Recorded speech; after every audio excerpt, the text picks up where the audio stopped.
Hello दोस्तों, कैसे हो आप सब? आई होप अच्छे ही होंगे। वैसे भी लॉकडाउन के बाद अच्छे ही होंगे, सिंपल सी बात, घर रहे होंगे।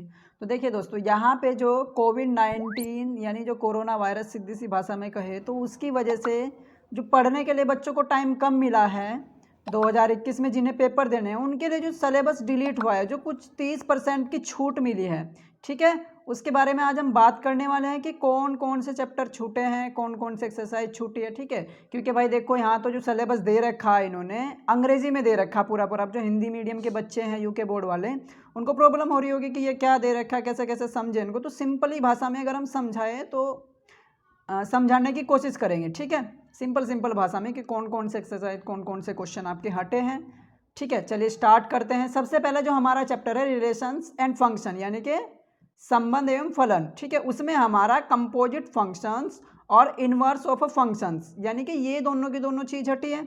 इसका मतलब है क्या? इसका मतलब है कि जो हमारी 1.3 है कक्षा 12वीं के लिए ना, पहले चैप्टर में 1.3 पूरी की पूरी गायब कर दी गई है। मतलब पूरी की पूरी हट गई, आपको उसको पढ़ने की जरूरत नहीं है। दूसरा चैप्टर जो हमारा है इनवर्स ट्रिग्नोमेट्री फंक्शंस, यानी कि प्रतिलोम त्रिकोणमितीय फलन।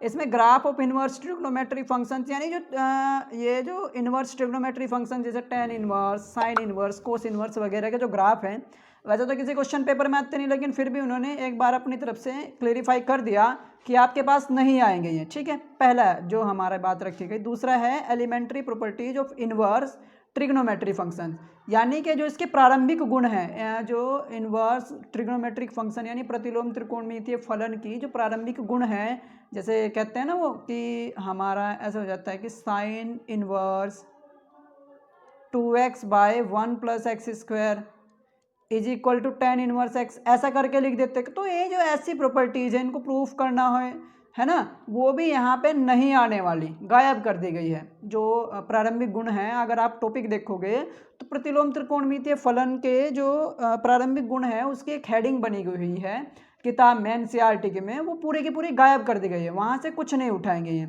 ठीक है, बाकी के एक्सरसाइज में कोई चेंजेस नहीं, वो जो का तू है। ठीक है दोस्तों, अब अगला अगर हम बात करें मैट्रिक्स पे, क्योंकि तीसरा चैप्टर हमारा मैट्रिक्स पढ़ता है। तो देखिए ये रहा हमारा मैट्रिक्स। देखिए मैट्रिक्स में क्या है, मैट्रिक्स में है existence of non zero matrix whose product is the zero matrix, concept of elementary row and column operations, proof of uniqueness of inverse if it exist, ऐसा करके कुछ दिया गया है। तो इसका मतलब ये है कि यहाँ पे जो हमारी 3.4 है, ठीक है, उसमें इनवर्स की बात की गई है, तो उससे लगभग हमें छुटकारा मिल गया है। उसमें परेशान होने की जरूरत नहीं है। कोई लंबा या हद की अदाई वाला क्वेश्चन नहीं पूछेंगे, पूछेंगे भी तो छोटा मोटा 2 बाई वाला 2 का मैट्रिक्स पूछ सकते हैं। बाकी का तो वैसे पूरे की पूरी 3.4 है जो हमारी, वो पूरी की पूरी से राहत मिल गई है हमें। ठीक है, बहुत ही बढ़िया हुआ भाई कि 3.4 से हमें राहत मिल गई। अब बात करें अगर हम जो हमारा चौथा चैप्टर है डिटर्मिनेट्स, यानी सारणिक। सारणिक में क्या है, properties of determinates, consistency, inconsistency and number of solutions of system of linear equation by example. ठीक है, यानी जो हमारा है, ठीक है, तो यहाँ पे जो हमारा है प्रॉपर्टीज ऑफ डिटर्मिनेट्स, जो प्रॉपर्टी ऑफ डिटर्मिनेट्स है ना, जो यूज करते हैं हम 4.2 में, उसमें सारे प्रारंभिक गुण ही यूज होते हैं, तो वो पूरा का पूरा गायब कर देगा। यानी 4.2 हमारी कंप्लीटली गायब हो गए। 4.2 के क्वेश्चन थे, वैसे आते भी थे हर साल एक्सरसाइज में, तो बहुत ही अच्छी बात है कि ये कम कर दिया गया है। ठीक है ना, कुछ एक बच्चे ऐसे होंगे जिनसे ऑपरेशन नहीं लगाने आते होंगे, तो वो उनके लिए छूट है। ये 4.2 गायब कर दी गई। इसके बाद consistency, inconsistency and number of solution of system of linear equations by example. ठीक है, यानी number of solutions of system of linear equation, तो यहाँ पे नंबर बताना है। अगर नंबर पूछता है ना कि कितने सॉल्यूशन के नंबर होंगे, वो सारा का सारा गायब है। ठीक है, बाकी का मैट्रिक्स मेथड से किसी इक्वेशन को सोल्व करना मना नहीं किया, यानी उसमें से आ सकता है हमारा जो 6 नंबर का क्वेश्चन आता है अवयव विधि से सोल्व करने को, 3 इक्वेशन दी गई होती है, 2 इक्वेशन दी गई। बाकी का जो कंसिस्टेंसी और इनकंसिस्टेंसी यानी संगत और असंगत वाली बात है, जो कि हमारी 4.6 में क्वेश्चन नंबर 4.6 में क्वेश्चन नंबर 1 से लेके 6 तक देखने को मिलती है हमें, वो पूरी की पूरी कंप्लीटली गायब कर दी गई है 4.6 में क्वेश्चन नंबर 1 से 6 तक गायब और 4.2 गायब। ठीक है दोस्तों, अब जो अगला है हमारा कंटिन्यूटी एंड डिफरेंशिएबिलिटी, 5वां चैप्टर है। इसमें Rolle's and Lagrange's mean value theorem without proof, बिना प्रूफ के गायब कर दी गई है, एंड देयर ज्योमेट्रिक इंटरप्रिटेशन, यानी कि जो इनका पहली बात तो जो ज्योमिति बनती है रोले और लैग्रेंजेस की थ्योरम की, जो ऐसा होता ना कहीं पे कि उनके ग्राफ भी बनते हैं, आपने किताब में देखा होगा एनसीईआरटी की, उसमें ऐसा था। ठीक है, ग्राफ भी बने हुए थे खींचे हुए, तो ग्राफ से तो राहत मिली, इनका जो ज्योमेट्रिक इंटरप्रिटेशन है वो तो हटा दिया गया है। इसके बाद क्या है, रोले की और Lagrange's mean value theorem, Lagrange's की मीन वैल्यू थ्योरम्स जो है वो भी हटा दी गई है। सिंपल सी बात, यानी 5.8 गायब कर दी गई है। ठीक है दोस्तों, वैसे इन्होंने पता ही नहीं कैसे कैसे लिख रखा सिलेबस, ऐसे जो ये बातें लिख रखी है ना, अगर एनसीईआरटी में देखे तो ऐसी कोई हेडिंग बनी मिलती ही नहीं।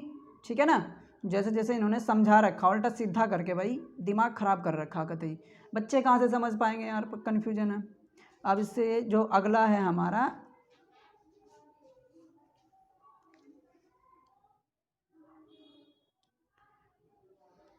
जो हमारा छठा चैप्टर है एप्लीकेशन ऑफ डेरिवेटिव्स, यानी कि अवकलज के अनुप्रयोग, उसमें है रेट ऑफ चेंज और अप्रोक्सीमेशन, यानी कि जो रेट ऑफ चेंज है वो तो हमारी 6.1 ही है, यानी कि 6.1 भी गायब कर दी गई है, और दूसरा है अप्रोक्सीमेशन यानी सन्निकटन जो है हमारा वो 6.4 में है, 6.4 भी गायब कर दी गई है, यानी इसमें थोड़ा अच्छा सा है, 6.1 और 6.4 दोनों के दोनों गायब कर दी गई है। अब जो हमारा 7वां है इंटीग्रल्स यानी समाकलन, उसमें दिया गया है definite integral as a limit of a sum, यानी कि योगफल की सीमा के रूप में जो हमें डेफिनेट इंटीग्रल ज्ञात करना पड़ता था, जो कि 7.8 में है, वो गायब कर दिया गया है, यानी 7.8 भी हमारी 7वें चैप्टर में केवल 7.8 गायब हुई है। ठीक है दोस्तों, इसके बाद जो हमारा है 8वां chapter applications of the integrals, यानी समाकल के अनुप्रयोग जो दिया गया है, इसमें है area between the two above shaded curves, यानी कि दो कर के बीच में एरिया जो होगा उस पर बेस्ड जो भी क्वेश्चन होंगे, जो कि लगभग हमें 8.2 में देखने को मिलते हैं। ठीक है ना, दो कर के बीच का जो एरिया है छायांकित भाग वाला, वो हमें 8.2 में देखने को मिलता है, तो यानी 8.2 भी हद तक गायब हो गई है हमारी। ठीक है, 8.2 वैसे अच्छी एक्सरसाइज है ये। अब इसमें ये पता नहीं कितना छोड़ देंगे या कितना देंगे भाई, लेकिन 8.2 में राहत मिली है। ठीक है, अब इसके बाद जो हमारा डिफरेंशियल इक्वेशन है, यानी 9वां चैप्टर अवकल समीकरण, उसमें फॉर्मेशन ऑफ डिफरेंशियल इक्वेशन वो जनरल सॉल्यूशन इज गिवन, यानी जिसका जनरल सॉल्यूशन दिया गया है ना, उसका फॉर्मुलेशन करते हैं, डिफरेंशियल इक्वेशन को बनाते हैं हम आर्बिट्रेरी कांस्टेंट को गायब करके। तो यहाँ पे जो हमारी एक्सरसाइज है 9.3 गायब कर दी गई है। ठीक है, 9.3 कंप्लीटली गायब हो गई है 9वें चैप्टर से। बढ़िया है वैसे ये चैप्टर, वैसे भी बोरिंग चैप्टर ही था, अच्छा तो था नहीं। ठीक है, इसके बाद जो हमारा अगला चैप्टर है 10वां चैप्टर, क्योंकि ये तो 9वां चैप्टर था डिफरेंशियल इक्वेशन, जो 10वां चैप्टर है हमारा क्या नाम है इसका, सदिश बीजगणित, उसमें कोई चेंजेस नहीं हुआ, वो जो का तू है, क्योंकि यहाँ पे दिया नहीं गया है, तो जो 10वां चैप्टर है इसमें कोई चेंजेस नहीं है, वो जो का तू रहेगा आपका। ठीक है दोस्तों, इसके बाद जो है हमारा 11वां चैप्टर 3 डायमेंशनल ज्योमेट्री, यानी कि त्रिविमीय ज्यामिति, इसमें angle between two lines, two planes, a line and a planes, यानी कि दो रेखाओं के बीच, दो समतलों के बीच, और फिर एक लाइन और एक तल के बीच जो एंगल बनने वाले हैं, उस बेस पे कोई क्वेश्चन नहीं आने वाला है आपका। अगर सीधी सी भाषा में बात करें हम, तो जो 11 देखिए, 1 मिनट रुकिए, यहाँ पे दिखेगा नहीं आपको, इसको थोड़ा सा ऊपर को खिसका लेते हैं। अब देखिए, जो आपकी 11.2 है, ठीक है, उसमें क्वेश्चन नंबर 1 से लेके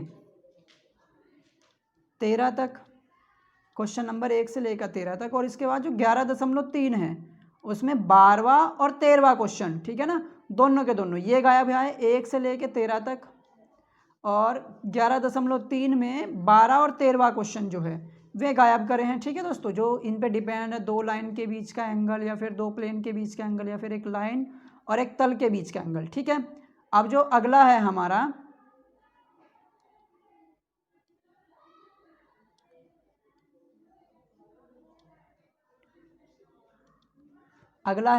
लीनियर प्रोग्रामिंग, जो 12वां चैप्टर है। ठीक है ना, रेखिक प्रोग्रामन 12वां चैप्टर। उसमें क्या था, लीनियर प्रोग्रामिंग जो 12.2 था ना, उसमें हिंदी से दे के रखते थे, तो वहाँ से हमें फॉर्मूले भी अपने आप ही बनाने पड़ते हैं, यानी कि जो इसकी फॉर्मुलेशन थी, मैथमेटिकल फॉर्मुलेशन उस हिंदी की खुद से बनानी पड़ती है। यहाँ पे उन्होंने गायब कर दिया है मैथमेटिकल फॉर्मुलेशन और पेल्पी प्रॉब्लम्स। ठीक है, वैसे तो कभी आता था नहीं 12.2 में से, लेकिन फिर भी डर बना रहता था कि भाई आ ना जाए कहीं, तो यहाँ पे इन्होंने 12.2 को गायब कर दिया गया है, क्योंकि mathematical formulation of LP problem गायब कर दिया है। ठीक है दोस्तों, तो यानी 12.2 से जो हिंदी वाले सवाल है, आपसे उनको डरने की जरूरत नहीं है, अब वो गायब हो गए। ठीक है, और जो हमारा प्रोबेबिलिटी है, लास्ट का चैप्टर 13वां चैप्टर प्रायिकता, उसमें मीन एंड वेरिएंस ऑफ, ये क्या है, हैप्पैज़ार्ड वेरिएबल, और ये दिया है बाइनोमियल डिस्ट्रीब्यूशन। इसका मतलब इसमें अगर हम एक्सरसाइज से बात करें तो 13.4 से लेके 10 से 17 तक का जो है, और इसके बाद 13.5 में, ठीक है ना, 13.5 में पूरा का पूरा गायब हुआ 13.5। ठीक है, तो 13.5 पूरी की पूरी हट गई है, जो कि बाइनोमियल डिस्ट्रीब्यूशन यानी कि बाइनोमियल वितरण के नियम पर डिपेंड थी। और 13.4 में 10 से लेकर 17 तक के जितने भी क्वेश्चन हैं वो सारे के सारे गायब हो गए हैं। दोस्तों, अगर आपको इसमें कहीं भी कुछ भी कन्फ्यूजन हो तो आप हमें कमेंट करके ज़रूर बताइए। और वैसे तो हम इसकी जो पूरी की पूरी लिस्ट है वो आपको दे देंगे कि कहाँ कहाँ से क्या क्या कटा है। हमने आपको ये सीधी सीधी सिंपल भाषा में समझाने की कोशिश की है। और दोस्तों, हम फिजिक्स, केमिस्ट्री, बाकी के जो और भी हैं, हिंदी, इंग्लिश, उनकी भी वीडियो बना रहे हैं। अगर आप उनको भी देखना चाहते हैं, ये अच्छी लगी हो और उनको देखना चाहते हो, तो आप हमारे चैनल को सब्सक्राइब कर दें, क्योंकि जब भी हम वो वीडियो डालेंगे आपको नोटिस मिल जाएगा उसका, इसलिए सब्सक्राइब जरूर कर दीजिए दोस्तों। और अगर आपको कुछ भी डाउट हो तो आप हमें कमेंट करके ज़रूर बताइए।